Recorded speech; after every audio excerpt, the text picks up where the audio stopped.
Anga la jangwa la Mojave, karibu na kituo mashuhuri cha Edwards Air Force Base, palitokea tukio ambalo halikuwa tu jaribio la kawaida la kijeshi, bali ilikuwa ishara ya zama mpya za vita vya anga. Ndege ya kivita isiyoonekana kwa urahisi na rada, B-21 Raider, ilionekana ikikaribiana kwa umbali hatari na malkia wa mafuta angani, KC-135 Stratotanker. Hili halikuwa zoezi la mazoea. Huu ulikuwa mchezo wa akili, uvumilivu na teknolojia ya hali ya juu, jaribio la kuthibitisha uwezo wa Marekani kupeleka mashambulizi ya mbali bila kugundulika, hata katika anga lililojaa hatari. Kwa zaidi ya saa 5.5, ndege hizi mbili zilizunguka anga la California, zikicheza mchezo wa ukaribu unaohitaji umakini wa hali ya juu.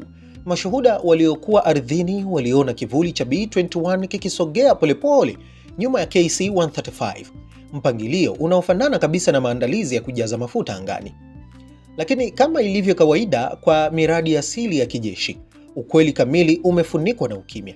Hakuna uthibitisho rasmi wa kama mafuta yalihamishwa. Hakuna maelezo ya kina yaliyotolewa. Kilichotolewa ni sentensi moja tu yenye uzito mkubwa, kwani jaribio limefanyika na limefanikiwa.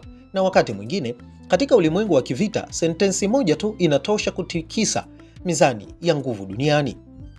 B-21 Raider si ndege ya kawaida, ni kizazi kipya cha washambuliaji wa siri, iliyoundwa kupenya mifumo ya ulinzi iliyo imara zaidi duniani bila kuonekana, bila kutabirika, kwani ukaribu wake na KC-135 Stratotanker unaashiria jambo moja kuu: uwezo wa kubaki angani kwa muda mrefu zaidi, kufika mbali zaidi na kushambulia kwa usahihi bila kutegemea vituo vya karibu vya kijeshi.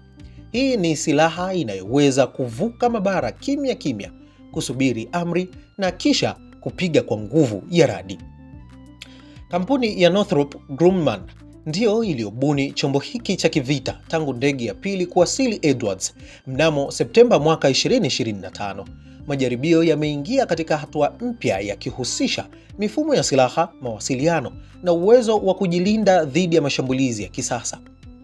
Mpango huu si wa majaribio tu, ni maandalizi ya vita vya kesho, kwani tayari ratiba imewekwa. Ndege za kwanza za operesheni zinatarajiwa kuwasili katika Ellsworth Air Force Base ifikapo mwaka 2027.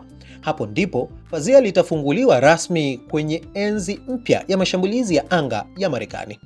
Katika dunia inayozidi kuwa na mvutano kutoka Mashariki ya Kati hadi Bahari ya Kusini ya China, majaribio kama haya si tukio la kawaida. Ni ujumbe kwa washindani, ujumbe kwa washiriki, na zaidi ya yote ujumbe kwa dunia nzima kwamba teknolojia ya kivita haijasimama, bali inaendelea kasi zaidi kuliko hapo awali na juu ya anga la Mojave. Katika ukimya uliosikika kwa wengi, historia inaandikwa kwa mwendo wa ndege isiyoonekana.